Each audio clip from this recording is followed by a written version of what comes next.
नमस्कार, स्वागत है आप सभी का। मैं हूं आपके साथ कुमार कुणाल धीरज और आप देख रहे हैं लोकतंत्र। लोकतंत्र में आज बात विवादों की। एक बार फिर विवादों में है राहुल गांधी। राहुल गांधी विदेश में दिए गए अपने बयानों के कारण एक बार फिर से विवादों के घेरे में है। भारतीय जनता पार्टी ने राहुल गांधी पर विदेशी धरती पर भारत का अपमान करने का आरोप लगाया है।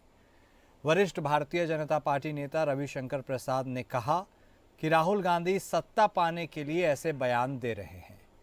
उन्होंने कहा कि राहुल गांधी विदेश में भारत पर हमला कर रहे हैं और निराधार बातें कर रहे हैं। राहुल गांधी ने कोलंबिया में कहा था कि भारत में लोकतंत्र नहीं है और लोगों को बोलने की आज़ादी नहीं है। इस बयान पर बीजेपी ने कड़ी प्रतिक्रिया दी है। रविशंकर प्रसाद ने कहा कि भारत में पूर्ण लोकतंत्र है और राहुल गांधी की समस्या यह है कि वह सत्ता चाहते हैं। उन्होंने कहा कि अगर राहुल गांधी विदेश यात्राओं के दौरान भारत का अपमान करते रहेंगे तो जनता उन्हें वोट नहीं देगी। भारतीय जनता पार्टी ने राहुल गांधी पर आरोप लगाया है कि उनका झुकाव चीन की तरफ है। उन्होंने कहा कि राहुल गांधी ने कहा था कि भारत कभी भी वैश्विक शक्ति नहीं बन सकता, जो भारत के लिए अपमानजनक है। भारतीय जनता पार्टी ने राहुल गांधी की टिप्पणी की कड़ी निंदा की है। आज हम इसी विषय पर चर्चा करेंगे। विदेशों में जाकर बयान देना क्यों निंदनीय है और राहुल बार बार क्यों विदेश में ऐसे बयान देते रहे हैं। क्यों राहुल को ही बार बार विदेशी संस्थाओं में भाषण देने का न्योता मिलता है। राहुल के बयानों में कितनी सच्चाई है। आज इन तमाम सवालों के जवाब हम ढूंढने की कोशिश करेंगे। चलिए बिना वक्त जाए किए चर्चा की हम शुरुआत करते हैं। हमारे साथ हमारे खास मेहमान जुड़ गए। हमारे साथ भारतीय जनता पार्टी की तरफ से बतौर प्रवक्ता शांत प्रकाश जाटव साहब हैं। कांग्रेस पार्टी की तरफ से बतौर प्रवक्ता तमजीद अहमद साहब जुड़ेंगे। हमारे साथ अमनप्रीत कौर भी जुड़ गई हैं बतौर राजनीतिक विश्लेषक। आप सभी खास मेहमान का स्वागत है। सबसे पहले हमलावर चूंकि भारतीय जनता पार्टी खूब है तो शुरुआत जाटव साहब आप ही के साथ करते हैं। एक स्पष्ट सवाल है, जब आप राहुल गांधी को उतनी इंपॉर्टेंस देते नहीं हैं, आपको लगता है कि वह अभी परिपक्व या मैच्योर नहीं है इंडियन पॉलिटिक्स के लिए, फिर वह कुछ भी बोल देते हैं, उसमें रिएक्ट करने की क्या ज़रूरत है जाटव साहब? ये एक सवाल। और दूसरा, आपको लगता है कि यहाँ की बात वहाँ करके वह और फजीहत कराते हैं? नहीं, देखिए, ये कह करके तो नहीं बचा जा सकता कि राहुल जी जो है परिपक्व नहीं है। 55 साल से अधिक उम्र हो चुकी, मेरे से सिर्फ 2-3 साल छोटे हैं। तो मैं नहीं मानता कि जो है वो परिपक्व नहीं है। ये आपकी निजी राय है या पार्टी की राय जाटव साहब? मैंने परिपक्वता के ऊपर बोला। हाँ। पार्टी तो हर एक को सम्मान देती है, सभी परिपक्व हैं। वो हमारे नेता प्रतिपक्ष हैं। मैं आपकी बात का जवाब निजी तौर पर दे रहा हूँ कि वो परिपक्व हैं, उम्र के हिसाब से भी परिपक्व हैं और पार्टी के वो एलओपी हैं, क्या नाम है, भारत के। तो इस वजह से भी उनकी परिपक्वता विपक्ष के नेता के रूप में महत्वपूर्ण है। वो परिपक्व हैं। वो अपरिपक्वता के आवरण में कुछ भी करें ये नहीं हो सकता। और इनफैक्ट क्या है कि वो परिपक्व होते हुए वो सारे वो बयान जो है विदेश की धरती पे जाकर के भारत को अपमानित करने का के दे रहे हैं लगातार। जब से जो है 2014 के बाद में मोदी जी की सरकार, मोदी जी प्रधानमंत्री बने हैं, तो वो बाहर जाकर के भारत को, इस सरकार के भारत के संदर्भ में बयानबाजियां कर रहे हैं। और विशेष रूप से उन इंस्टीट्यूट्स में, यूनिवर्सिटीज के प्लेटफॉर्म पर, जहां से नौजवान जो है वो जो सुनता है वो भविष्य में उसी चीज को आमतौर पर जो है वो लिखने में, इतिहास बनाने में अपनी शोध है उनमें उसका उल्लेख करता है, क्योंकि नेता प्रतिपक्ष के रूप में भारत का रिप्रेजेंटेशन वो वहां जाकर के कर रहे हैं। तो ऐसे में राहुल गांधी जी को समझना होगा कि उनका कोई भी बयान जो है वो इतिहास के पन्नों में दर्ज होता है, वो एक सामान्य नागरिक के रूप में नहीं है। इसलिए क्यों वो इस तरीके के बयानबाजियां करते हैं विदेश में जाकर के, जिससे भारत की छवि को छवि धूमिल होती है। अब यहाँ पर उनको लोकतंत्र नजर नहीं आता, इस प्रकार का बयान देना। आप दो दो जगह से चुनाव जीतते हैं और जो चाहे सीट वो आप रखते हैं, जो चाहे आप छोड़ते हैं, उसके बाद अपनी बहन को वहां पर खड़ा करते हैं। लोकतंत्र को तो आपने पूरी तरीके से अपने जो है ना दहलीज पर बैठा करके रखा हुआ है, पहले भी बैठा करके रखा, मगर भारत की छवि को आप इस तरीके से विदेशों में जाकर के यहाँ के, आज पूरी दुनिया जो है भारत की आर्थिक स्थिति को, यहाँ की जो विकास की जो व्यवस्था जो मोदी जी ने चलाई है, जिस तरीके का शासन जो है वर्तमान सरकार दे रही है, उसकी सब जगह जो है ना तारीफ हो रही है और वो परिणाम भी दे रही है। ऐसा नहीं कि वो केवल कागजों पर है, वो परिणाम में भी दिखाई देता है।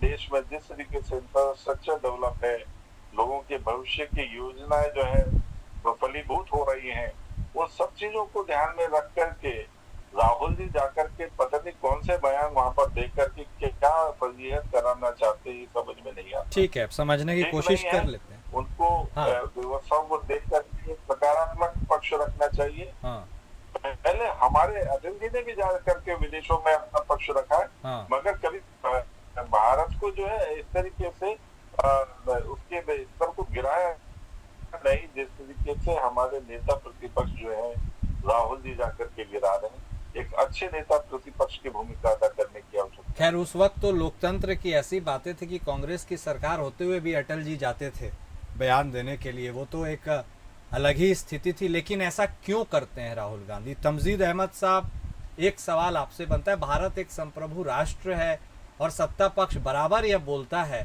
क्यों विदेशों में जाकर के वह ऐसी बातें करते हैं और ऐसे बयान वह क्यों देते हैं? क्या बयान दे दिया? बयान क्या दे दिया? बयान क्या है? लोकतंत्र को डिफाइन करने की उनकी जो परिभाषा है वो सत्ता पक्ष यानी भारतीय जनता पार्टी को इतनी सहज नहीं लगती। उनका यह भी कहना है भारतीय जनता पार्टी की कि भाई आप देश में रह के ये सब बात करें, विदेश में इस तरह की बातें करने की क्या जरूरत है? ये तो क्या ऐसा कह दे राहुल जी ने? लोकतंत्र क्या खतरे में नहीं है? संविधान खतरे में नहीं है? आप बताइए कि जिस तरीके से रोज भारतीय जनता पार्टी आक्रमण कर रही है, अभी मैं भारतीय जनता पार्टी के प्रवक्ता को सुन रहा था, आक्रमण करना बंद कर देना। जिस तरीके से संविधान के अनुरूप में देश को चलना है उस तरह से चलने दे भाई। ना तो डेमोक्रेसी काम कर रही है, पूरे सिस्टम पे जिस तरीके से इन्होंने कब्जा कर रखा है, जैसे चाहे वो चुनाव आयोग हो, चाहे वो जुडिशरी हो, चाहे वो मीडिया हो, कोई एक पिलर है जो काम कर पा रहा है? आप बताइए। और फिर बयानों की बात आप कर रहे हैं। प्रधानमंत्री गए थे विदेश में, कह रहे थे कि शर्म आती थी 2014 से पहले भारतीय होने में। किसको शर्म आती थी भाई? किसको शर्म आती थी? भारतीयों को तो शर्म नहीं आती थी, आरएसएस वालों को शर्म आती रही होगी, क्योंकि ये देश में जब देश आजादी की लड़ाई लड़ रहा था तो ये तो अंग्रेजों के साथ मिले हुए थे, तो आरएसएस के लोगों को शर्म आती रही होगी। भारत के लोगों को शर्म नहीं आती थी। प्रधानमंत्री जी बोल के आए थे विदेश में अमेरिका में कि शर्म आती थी। जयशंकर ने क्या बोला था अभी, विदेश मंत्री जयशंकर ने, कि हम चाइना से हमें नहीं लड़ना चाहिए क्योंकि हम कैपेबल नहीं है। उनको शर्म आनी चाहिए भाई। राहुल गांधी के बयान को आप लोग इस तरीके से जैसे लेते हो कि जैसे सब कुछ एकदम सही चल रहा हो। भाई सीधा सीधा इलेक्शन में वोट चोरी आप कर रहे हो, वोट चोरी करके कर रहे हो, चंदा चोरी कर रहे हो, और आप कह रहे हो कि राहुल जी बोले भी ना। क्यों नहीं बोलेंगे भाई? जो मंच मिलेगा, जहां होगा, हम हर जगह बोलेंगे इस बात को। आप चोरी करो और हम बोले भी ना। लद्दाख में क्या हो रहा है? ये लोकतंत्र है। कोई आवाज उठाएगा तो वो देशद्रोही हो गया, कोई खिलाफ बोलेगा तो वो देशद्रोही हो गया। हमारे खिलाफ भी बहुत आंदोलन हुए थे देश के अंदर, अन्ना आंदोलन हुआ था, रामदेव बैठ गए थे धरने पे। हमने तो किसी को देशद्रोही नहीं बोला था कि विदेशों से फंडिंग हो रही है, देशद्रोही है। आप उसी लोकतंत्र के सहारे चुन के आए हो, जनता ने आपको वोट देकर चुना, और आपको शर्म नहीं आती कि उसी लोकतंत्र की हत्या करने लगे हो। एक चाय वाला का बेटा प्रधानमंत्री बन सका, एक चाय वाला प्रधानमंत्री बन सका इस वजह से क्योंकि नेहरू जी, कांग्रेस पार्टी ने लोकतंत्र को इतना मजबूत किया था कि एक चाय वाला भी सोच सकता है कि वो प्रधानमंत्री बन सकता है। आप क्या कर रहे हो? कोई भी आवाज उठी, वो दंगाई है, वो नक्सली है, वो फलाना है, वो ये है, वो राजद्रोही है, विदेश से फंडिंग हो रहा है। ऐसे देश चलता है। और आप अपने बयानों को देखेंगे ना तो शर्म में डूब के मर जाएंगे। क्या क्या प्रधानमंत्री जी ने बाहर जाके नहीं बोला है। अब की बार ट्रम्प सरकार कब पोजीशन थी भाई हमारी कि हम किसी प्रेसिडेंट के कैंडिडेट को अमेरिका में जाके सपोर्ट करेंगे? कब पोजीशन थी गवर्नमेंट ऑफ इंडिया की? इंडिया ने कब ऐसा पोजीशन लिया था कि कोई प्रधानमंत्री जाके किसी राष्ट्रपति के कैंडिडेट का प्रचार करेगा? ठीक, आप लोग कभी इस पर भी बहस किया कीजिए।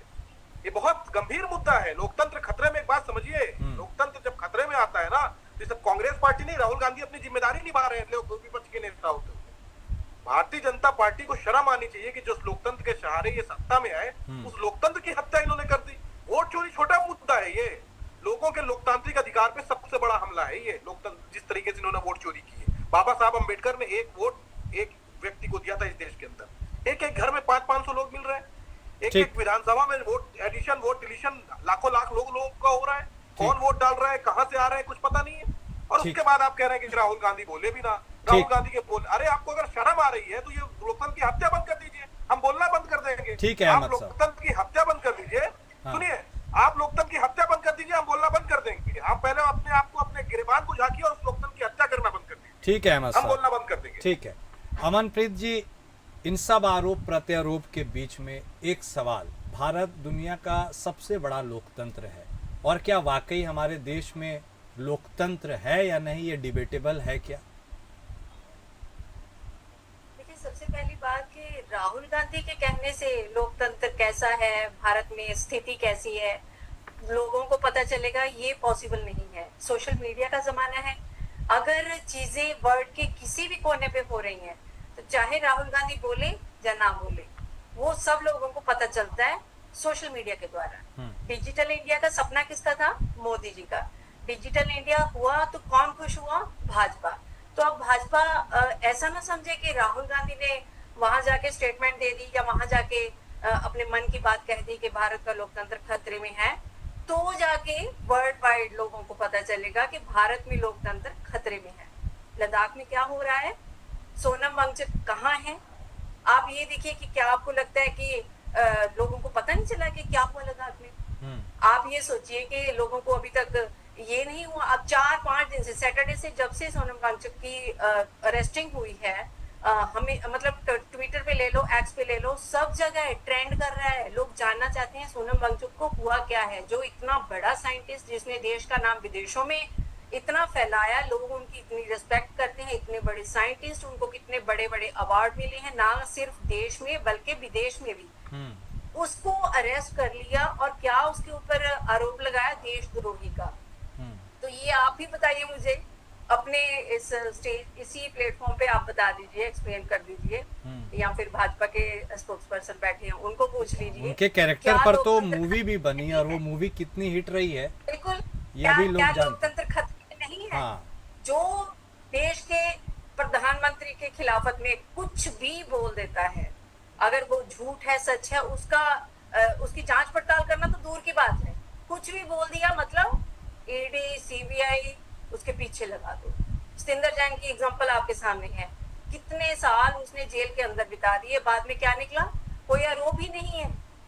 तो जब आरोप ही नहीं, ऐसे, मैं तो ये एक एग्जांपल दे रही हूँ आपको, बहुत सारे लोग हैं जो भी, चाहे वो मीडिया का हो, चाहे वो जुडिशियरी का हो, किसी भी उसमें ले लो आप, जो हमारे प्रधानमंत्री की, जो हमारे गृह मंत्रालय की बात नहीं सुनता, उसके पीछे सीबीआई लगेगी, उसके पीछे आईटी लगेगी, उसके पीछे सब लोग लग जाएंगे। ऐसे ऐसी चीजें निकाल लेंगे। आप ये देखो कि सोनम वांगचुक के अगेंस्ट चीजें निकल आई, जो इतना, मतलब उसने अपना हिसाब किताब इतना क्लियर रखा है कि उनकी 99.9% जो उनकी ट्रांजैक्शन है वो ऑनलाइन है। उसके बाद भी उन्होंने पॉइंट निकाली है कि ये तो मनी लॉन्ड्रिंग का केस बन रहा है। कितने कितने उनके ऊपर वो लगा दिए, चाहे वो 2 साल बाद, 3 साल बाद, जब भी भाजपा छोड़ना चाहे उनको, चाहे वो निकले क्लीन चिट होके निकले, पर जो उनका टाइम अंदर जाएगा, जैसे सतिंदर जैन की कितनी सेहत बिगड़ी, कितना उनको प्रताड़ित करा गया, तो उनका हिसाब कौन देगा? अभी जीएसटी से हमारे प्रधानमंत्री ने यू टर्न लिया। जीएसटी के बारे में राहुल गांधी ने 8 साल पहले ही बोल दिया था कि ये सही फैसला नहीं है। तो 8 साल बाद हमारे भाजपा को पता चला, हमारे प्रधानमंत्री को पता चला कि जीएसटी सही नहीं है। तो कौन इंटेलिजेंट हुआ? राहुल गांधी को हमेशा पप्पू साबित करती हैं।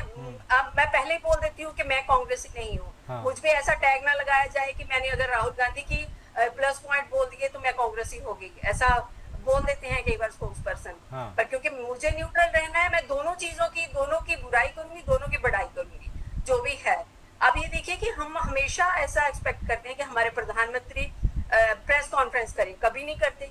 अगर लोग कुछ पूछना चाहते हैं, क्या हमारे देश के प्रधानमंत्री की जिम्मेदारी नहीं है उनके सवाल जवाब करने से? कतराते क्यों हैं? वही चीज राहुल गांधी कर रहे हैं, डंके की चोट पे कर रहे हैं। वो छोटी छोटी इंटरव्यू नहीं देते, वो हमेशा प्रेस कॉन्फ्रेंस करते हैं और उसके सामने उन्होंने कभी ऐसा नहीं सोचा कि मैं फलां जो पत्रकार होगा उसका जवाब नहीं दूंगा। जो उनसे सवाल पूछे जाते हैं उनके वो जवाब देते हैं। अगर फॉरेन में जाके हमारे प्रधानमंत्री एक टाइम पे ये बोल देते हैं कि भाई मैं तो पछता रहा हूँ कि मैंने किस देश में जन्म ले लिया, तो तब उनके ऊपर तो कोई एक्शन नहीं आया। तो अब अगर राहुल गांधी ने वहां जाके बोल दिया कि लोकतंत्र खतरे में है, जो कि सच में है, तो क्यों इतना बवेला हो रहा है? क्यों इतना बवाल हो रहा है? ठीक है, और इसी सवाल के साथ देखिए जाटव साहब, बहुत सारी बातें कही गई हैं, उन सब बातों को संज्ञान में लेकर के ही ये डाउट रेज भी किया जा रहा है। मेरा बस इस सिंपल सा सवाल है, जिस लोकतंत्र के बारे में हम सबसे ज़्यादा बात कर रहे हैं सर, वही लोकतंत्र तो अभिव्यक्ति की आज़ादी भी देता है। यदि किसी ने कुछ कह दिया, सुन लिया, तो वो भी तो फ्रीडम ऑफ स्पीच के दायरे में आएगा। अच्छी बात है तो ले लिया जाए, अच्छी नहीं है तो रिजेक्ट कर दिया जाए। इतना हो हंगामा बरपा क्यों है जाटव साहब? देखिए, अभी मैंने दोनों प्रवक्ताओं को सुना और इसमें इन्होंने जो बातें कही, मैं प्रवक्ता नहीं हूं। ठीक है, बहुत अच्छा उनका बयान रहा राहुल जी। अरे कोई बात नहीं, आपके कहने से थोड़ी मान लेंगे, आपकी भाषा से पता है ना आप कौन है कौन नहीं है। तो मैंने पहले ही कहा था कि ऐसे बोलेंगे। हाँ, मैंने ये देखा कि आप कांग्रेस की प्रवक्ता है, मैंने कहा दोनों प्रवक्ता हूँ। अब आप किसकी प्रवक्ता हो, आप क्या करो। 26/11 जो बॉम्बे में वो हुआ था, आतंकी हमला हुआ था, पी चिदम्बरम जी ने अभी खुद कहा कि जब उन्होंने गृह मंत्री का कार्यभार 3 दिन के बाद संभाला, तो उसके बाद मनमोहन सिंह ने साफ मना कर दिया कि अमेरिका ने पाकिस्तान पे हमला करने के लिए मना किया है, इसलिए कोई हमला नहीं किया जाना। पी चिदम्बरम ने कहा। आप उसके साथ हैं, आप उसके बारे में क्या कहेंगे? आप कोई बात छिपाते हैं तो सब पता है। ये था लोकतंत्र। एक कंकड़ फेंका और बात करते हैं देशभक्ति की। और जिस तरीके से वोट चोर की बात कर रहे हैं, वोट तो चोर है, चोरी आपने किया। अभी भीमराव अंबेडकर जी की बात की, 75,000 वोट भीमराव अंबेडकर जी के चुनाव में सस्पेंड किया था नेहरू जी ने, उसको वोट चोरी कहते हैं। वोट चोरी कहते हैं 20,000 वोट से खुद को जीता घोषित किया था इंदिरा गांधी ने 1971 में। जो राजनारायण जब कोर्ट गए और कोर्ट में जाकर के वो साबित हुआ कि इन्होंने गलत तरीके से गलत काउंटिंग करके हराया है, और इंदिरा गांधी हारी हुई प्रधान जो सांसद जो है वो 6 साल तक भारत के ऊपर प्रधानमंत्री के रूप में वो बैठी रही। इसे वोट चोरी कहते हैं। आप वोट चोर तो आप लोग हैं। और जिस तरीके से सोनम वांगचुक के बारे में अभी मंत्री जी ने बहुत बातें कही, अरे भैया वो अभी जांच के दायरे में है, क्या परेशान हो रहे हो? जांच होने दो, सब पता लग जाएगा। आप सोनम वांगचुक के एक बयान को ध्यान कर लेना केवल मंत्री जी।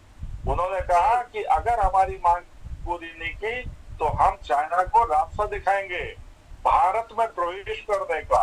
यही अपने आप में बयान जो है सार्वजनिक रूप से दिया है, ये गद्दारी की श्रेणी में आता है। इसमें पूजा नहीं जा सकते। उनकी तो पूजा हो रही है जोधपुर में। जो 0 डिग्री टेम्परेचर में रहने वाला आदमी अब 40 डिग्री टेम्परेचर में रहेगा, वहां पर पूरी व्यवस्था की बहुत तरीके से बना दी गई है। और बात करिए आपने जीएसटी के बारे में। अरे जीएसटी शुरू में इसलिए लगाया गया कि तमाम तरीके की भारत के अंदर इंफ्रास्ट्रक्चर को डेवलपमेंट करने के लिए पैसे की जरूरत थी। अब सब चीजें जो है कंट्रोल में आ चुकी हैं, इसलिए अब वो पैसा जो जीएसटी के रूप में इकट्ठा हो रहा है, जो पहले टैक्स के रूप में इकट्ठा नहीं होता था। अरे सुनो, अरे बेटा सुनो, बच्चे सुनो मेरी बात। वो जीएसटी जो है आज वो पैसा वो जनता तक वापस आने की आवश्यकता है। इसलिए भावुकता में कोई भी बयान देना वो ठीक है, आप लोगों को सकता है, मगर इस चीज को समझने की भी आवश्यकता है। जीएसटी आज इसलिए छूट दी गई है क्योंकि जीएसटी जो है पहले जो इकट्ठा की जा रही थी, उस जीएसटी से देश के इंफ्रास्ट्रक्चर को एस्टेब्लिश करना था, डेवलप करना करना था, वो सारी चीजें जो बिजली के तारे कपड़े सुखाने के काम आती थी, गड्ढों में सड़कें ढूंढनी पड़ती थी, आज वो सब चीजें बेहतर हो। ठीक है, अब उस जीएसटी का लाभ जनता को मिलना चाहिए, इसलिए छूट देंगे। ठीक है। एक मिनट, अमनप्रीत जी आ रहे हैं आपके पास, क्लोजिंग कमेंट लेंगे। उसके पहले अहमद साहब, जितनी बातें जाटव, हाँ बोल जल्दी से बोलिए। अमनप्रीत जी एक बात और बता दूं, 1971 में इंदिरा जी ने जो टैक्स जो सिस्टम बनाया हुआ था उसमें 97% टैक्स देना पड़ता था, और इसीलिए हर एक हिंदी फिल्म में आप देखते थे स्मगलिंग, घड़ियों की स्मगलिंग, गोल्ड की स्मगलिंग, जमीनों के कारोबार वो दिखाए जाते थे। ठीक है, उस वक्त में फिल्मों के निर्माण में वो पैसा ब्लैक मनी जो है ओके और अभी गूगल पे सर्च करना, अभी बैठ करके ओके जाटव साहब 97% टैक्स कलेक्ट किया जाता था। आज 12 लाख रुपए तक तो फ्री है। ठीक है जाटव साहब, ओके। अहमद साहब, ये जितने एक्सप्लेनेशन दिए हैं जाटव साहब से, कितने सहमत या असहमत हैं? देखिए, पॉइंट वाइज जवाब दे रहा हूँ। 26/11 की बात कर रहे हैं, जब इंडिया की आर्मी ऑपरेशन कर रही थी, देन चीफ मिनिस्टर सुनिए, हो गया जाटव साहब, हो गया। थोड़ा उम्र का ख्याल कीजिए, आप भी हम लोग से बड़े हैं तो कम से कम हम लोग को बोलने दीजिए। ऐसा नहीं है कि मतलब आप अपनी सभ्यता का परिचय यहाँ पे दीजिए। खैर, 26/11 जब हुआ तो then chief minister of Gujarat बाहर खड़े होकर प्रेस कॉन्फ्रेंस कर रहे थे। ये है भारतीय जनता पार्टी का असली चाल चरित्र और चेहरा। आर्मी ऑपरेशन कर रही है, नीचे खड़े होकर प्रेस कॉन्फ्रेंस कर रहे हैं। ये है, जाके बोल रहे हैं ट्रंप जिंदाबाद, वहां जाके बोल रहे हैं वोट फॉर ट्रंप बोल रहे हैं। ये है भाजपा की असलियत। अभी ये बात कर रहे थे सोनम वांगचुक का, वो भी ये झूठ बोल रहे हैं। सोनम वांगचुक ने एक कॉमेडियन को कोट करते हुए बोला था, जो ये बात बोल रहे हैं कि कॉमेडियन ने ये कहा है। उनसे बड़ा वो उनको सर्टिफिकेट देंगे देशभक्ति का यहाँ बैठ के? भारतीय जनता पार्टी सोनम वांगचुक को सर्टिफिकेट देगी देशभक्ति का? और मैं तो अमनप्रीत जी को इन्होंने कम से कम प्रवक्ता ही बोला, मुझे तो उम्मीद थी कि ये देशद्रोही बोल देंगे यहाँ पे बैठ के, क्योंकि इन्हें पसंद नहीं आती। बस इनको ये सुनना पसंद ना। कोई इनसे सवाल पूछे, कौन सा टॉनिक पीते हो आप, कौन सा क्या खाते हो आप, इतनी एनर्जी कहाँ से आती है, इस तरह के सवालों से ये इनको खुशी मिलती है। कौन सा टॉनिक पीते हो आप, क्या करते हो आप, बायोलॉजिकल हो कि नॉन बायोलॉजिकल हो, फिर वो बताएंगे कि हम नॉन बायोलॉजिकल हैं, फिर वो बताएंगे कि हमको एनर्जी कहाँ से आती है। ये सब सवाल इनको सुनना पसंद है। यही तो लोकतंत्र पे हत्या है, यही तो लोकतंत्र खत्म हो रहा है कि पत्रकार भी सवाल पूछ रहे हैं, कौन सा टॉनिक पीते हो आप, बताइए। प्रधानमंत्री जी से पूछा टॉनिक कौन सा पी रहे हो? देश की लोकतंत्र पे हत्या हो रहा है, उस पर सवाल नहीं पूछे जा रहे हैं। वोट चोरी हो रही है, चंदा चोरी कर रही भाजपा, और बता रहे हैं कि कौन सा एनर्जी पीते हो, कौन सा टॉनिक पीते हो। ये सवाल होते हैं लोकतंत्र के अंदर। तो हम सवाल तो पूछेंगे, एक बात समझ लीजिए, ये भारतीय जनता पार्टी जो ये कर रही है ना, इनको करने दीजिए। सवाल तो हम पूछेंगे और देश को हम जगा के रहेंगे। अंग्रेजों के साथ आजादी की लड़ाई में कदम मिलाने वाली भाजपा और आरएसएस आज हमें आके बता रहे देशद्रोही दो देशभक्ति। वीर सावरकर जैसे लोगों का लेटर लिखा हुआ है, 17 बार माफीनामा लिखा हुआ है, तो उसको ये देशभक्त बताते। तो सोनम वांगचुक तो देशद्रोही है, वीर सावरकर देशभक्त। क्या रोल रहा है आरएसएस का, किससे छुपा हुआ है? 100 साल कल आजादी का, कल 100 साल इस्टेब्लिशमेंट का आरएसएस ने बनाया। बताना चाहिए था कौन सा ऐसा नेता था जो वहां लड़ने गया था। या आप हमारे नेताओं को इंपोर्ट करोगे, सरदार पटेल का नाम लेना शुरू कर दोगे, कभी किसी का नाम लेना शुरू कर दोगे। और अम्बेडकर साहब का तो नाम आप लिया ही मत कीजिए भाई साहब। संविधान सभा का अध्यक्ष नेहरू जी ने बनाया था, इसलिए बनाया था कि उस संविधान की रक्षा कर सके, एक ऐसा व्यक्ति उस संविधान को लिखे कि उस देश की उस संविधान से चल सके। और सबसे पहले तो आपने बाबा साहब के लिखे गए संविधान की हत्या करना शुरू कर दी। उसी संविधान के जरिए आप खुद चुन के आए, और जब मौका मिले तो आप बाबा साहब के संविधान की हत्या करना शुरू कर दी, आरक्षण की हत्या करना शुरू कर दी। ठीक, आरक्षण को खत्म करने की साजिश कर दी आपने। ठीक है अहमद साहब, आप बताएंगे हमें देश कैसे ठीक है। राहुल गांधी के ऊपर सवाल उठाने से पहले, राहुल गांधी के ऊपर सवाल उठाने से पहले अपना गिरेबान झांक लीजिए। मैं इतना ठीक है अहमद साहब, ठीक है। वक्त कम है, लेकिन एक क्लोजिंग कमेंट अमनप्रीत जी से जरूर लेंगे। अमनप्रीत जी, ये तमाम आलोचनाओं के बावजूद भी राहुल गांधी जमे हुए हैं, अड़े हुए हैं, वो जो करना चाह रहे हैं वो कर रहे हैं। ये कहानी किस अंजाम तक पहुंचेगी ये लोग समझ नहीं पा रहे हैं। देखिए, ये सिर्फ एक लोगों की एक्सपेक्टेशन है कि जैसे हम लोग चाहते हैं कि हमारा जो प्रधानमंत्री है वो सबसे इंटेलिजेंट होना चाहिए, हमारा जो गृह मंत्री है जो हमारे देश को चलाएगा वो सबसे ज्यादा इंटेलिजेंट होना चाहिए। तो हम लोग यही तो एक्सपेक्ट कर रहे हैं मोदी जी से, और क्या चाहिए हमें? कि वो देश को अच्छे से संभालें, कि वो देश के जो फैसले लेते हैं सोच समझ के करें, ताकि उनको कभी भी यू टर्न ना लेना पड़े। अब यू टर्न ले लिया, उसमें आपने देखा होगा कि जो जीएसटी चली गई है, जो 8 साल में लोगों ने जीएसटी दे दी है, उसमें कितने % लोग ऐसे थे जो गरीब लोग थे जिन्होंने जीएसटी दी, चाहे वो पेंसिल पे दी, चाहे वो शार्पनर पे दी, चाहे वो खाने वाली सामान पे दी। अब मोदी जी बोल रहे हैं कि मैंने ईंटें सस्ती कर दी, मैंने सीमेंट सस्ता कर दिया, आप अपने लिए अच्छे अच्छे घर बनाइए। तो ये लोग मतलब क्या सोच रहे होंगे, उनको ठगा हुआ महसूस होता है जब उनको ऐसा लगता है कि 8 साल तो वो देते रहे हैं, अब पता चल रहा है कि उस पैसे की तो देश को जरूरत ही नहीं थी, देश का खजाना तो भरपूर था। तो ये चीज है कि यू टर्न जो लेते हैं ना वो, क्योंकि देखो प्रधानमंत्री अकेले तो होते नहीं फैसले लेने वाले, उनका मंत्रिमंडल है, इतने लोग उनके IAS IPS लोग जो उनको सलाह देने वाले होते हैं। तो ये देश के लोग ठगा हुआ महसूस करते हैं। जब किसान आंदोलन खत्म हुआ था, जब किसानों को खुश करने के लिए प्रधानमंत्री ने पहली बार यू टर्न लिया था कि नहीं काले कानून पास नहीं किए जाएंगे, ठीक है। दूसरा यू टर्न ले लिया 75 ईयर होने पे भाजपा के जो नेता हैं वो सक्रिय राजनीति से दूरी बना लेंगे, दूसरा यू टर्न वो हो गया। तीसरा यू टर्न ये हो गया कि जो जीएसटी को लेके ले लिया। तो 3 यू टर्न हमारे प्रधानमंत्री जब मारेंगे तो लोग नाखुश तो होंगे ना, और लोगों को ऐसा लगता है कि मतलब कितना हमारा नुकसान हो जाता है। उसके बाद सरकार आके बोल देती है कि चलो जी अब ऐसा कर लेते हैं, अब ऐसा कर ले, तो जो नुकसान हुआ उसकी भरपाई तो कोई नहीं कर रहा है ना। उतने पैसे हमारी सरकार, भारत सरकार जो है वो लोगों की जेबों में वापस तो नहीं करेगी। और दूसरी बात, जो सोनम बाजू की बात करें, ठीक है वो देशद्रोही है, अगर देशद्रोही है तो आपने अवार्ड क्यों दिया उनको, आपने उनको सम्मानित क्यों किया? भारत सरकार ने अवार्ड दिए ना उनको, क्यों दिए? जब वो देशद्रोही है तो उनको अवार्ड देने की जरूरत ही नहीं थी। ऐसा थोड़ी होता है कि एक बार आपको देशभक्त नजर आते हैं, दूसरी वक्त आपको देशद्रोही नजर आते हैं। ठीक है, नजर तो एक ही रखनी चाहिए ना? नजर एक ही रखनी चाहिए। और इसी लाइन के साथ अब हम इसे कंक्लूड भी करते हैं, वक्त इतने की इजाज़त ही देता है हमें। बहुत शुक्रिया आप सभी खास मेहमान का हमारे साथ जुड़ने के लिए और इस चर्चा में शामिल होने के लिए। लोकतंत्र में अभी के लिए बस इतना ही। नमस्कार।